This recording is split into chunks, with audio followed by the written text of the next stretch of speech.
የሳውዲ አረቢያ ክለቦች ግብጻዊውን የሊቨርፑል የ33 ዓመት ኮከብ ተጫዋች መሐመድ ሳላህን ለማስፈረም እንቅስቃሴ እንደሚያደርጉ መረጃዎች እያመላከቱ ይገኛሉ። በተለይም ተጫዋቹ ሊቨርፑል ባለፉት ባደረጓቸው ሁለት የፕሪሚየር ሊግ ጨዋታዎች በተለይም ከዌስትሃም ዩናይትድና ከሰንደርላንድ ጋር ባደረጉት ጨዋታ ወደ ተጠባባቂ ወንበር መውረዱን ተከትሎ ከክለቡ ሊለቅ እንደሚችል በርካታ መረጃዎች እያመላከቱ ይገኛሉ። የሳውዲ ክለቦችም በተጫዋቹ ላይ ያላቸውን ፍላጎት ዳግም ማገርሸቱና ከተጫዋቹ ምናልባትም ቀዮቹ መልቀቅ ከፈለገ ተጫዋቹን ለማስፈረም ፈቃደኛ እንደሆኑ መረጃዎች እያመላከቱ ይገኛሉ። ተጫዋቹ ከዚህ ቀደም ከባለስልጣናቱ ጋር የነበረኝ ግንኙነት ጥሩ ነበር፣ በሊቨርፑል ኮንትራቴን ባላድስ ኖሮ ወደዛ ላመራ እችል ነበር ማለቱን ቴሌግራፍ በዘገባው አመላክቷል።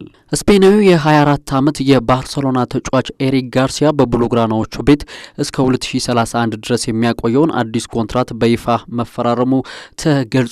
በጀርመናዊ አሰልጣኝ ሃንስ ዲተር ፍሊክ ስር ጥሩ ጊዜን እያሳለፉ ከሚገኙና በአሰልጣኙ ፕሮጀክት ውስጥም ቦታ ካላቸው ተጫዋቾች መካከል በግንባር ቀደምትነት ከሚጠቀሱት ተጫዋቾች መካከል የሆነው ኤሪክ ጋርሲያ እንግዲህ በዛሬው ዕለት እስከ 2031 ድረስ በብሉግራናዎቹ ቤት የሚያቆየውን ኮንትራት መፈራረሙ ይፋ ሆኗል። ባለፉት ቀናቶች የክለቡ ፕሬዝዳንት ኦዋን ላፖርትን ጨምሮ በርካታ መረጃዎች የተጫዋች ኮንትራቱን እንደሚያራዝም ሲነገር ነበር። ጋርሲያ የእግር ኳስ ሕይወቱን በባርሴሎና ላሜሲያ አካዳሚ የጀመረ ሲሆን በ2017 ወደ እንግሊዙ ማንቸስተር ሲቲ በማምራት እስከ 2021 በዛ የቆየ ሲሆን በ2021 ዳግም ወደ ብሉግራናዎቹ በመመለስ በልጅነት ክለቡ እየተጫወተ ይገኛል። የስፔኑ ኃያል ክለብ ሪያል ማድሪድ የ18 ዓመቱን የኦሎምፒያኮስ ድንቅ ወጣት አማካኝ ክሪስቶስ ሙዛኪትስን ለማስፈረም ከማንቸስተር ዩናይትድ ጋር ፉክክር ላይ መግባታቸው በስፋት እየተዘገበ ይገኛል። ይህ የ18 ዓመት ወጣት አማካኝ በቅርቡ ከሪያል ማድሪድ ጋር ባደረጉት የአውሮፓ ሻምፒዮንስ ሊግ የምድብ ጨዋታ ድንቅ እንቅስቃሴን ማስመልከት የቻለ ሲሆን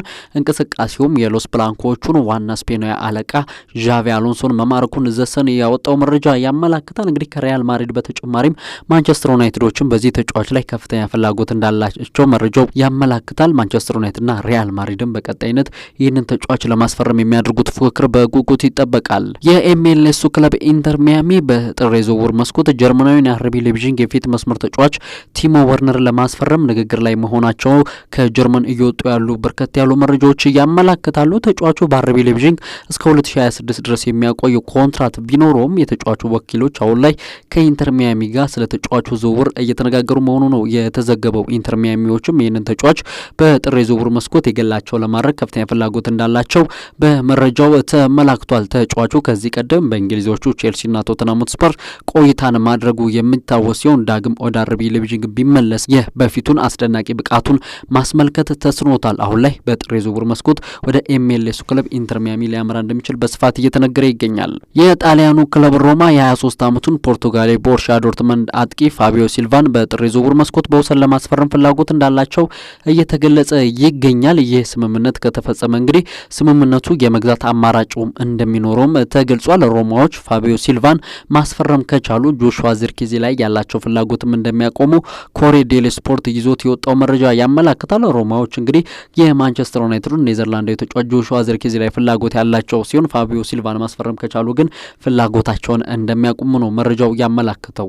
የሰሜን ለንደኑ ክለብ ቶተንሃም ሆትስፐር የብራይተን ኤንድ ሆቭ አልቢዮኑን ኔዘርላንዳዊ ተከላካይ ቫን ሄከን በቀጣዩ ክረምት ለማስፈረም እስከ 40 ሚሊዮን ፓውንድ ድረስ ሊያወጡ እንደሚችሉ መረጃዎች እያመላከቱ ይገኛሉ። ቫን ሄከ በብራይተን ቤት እስከ 2026 የሚያቆየው ኮንትራት ቢኖረውም ስፖርቶች ይህንን ወጣት ድንቅ ተከላካይ በቀጣዩ ክረምት የዝውውር መስኮት ይግላቸው ለማድረግ 40 ሚሊዮን ፓውንድ ሊያወጡ እንደሚችሉ ነው በመረጃው የተመላከተው።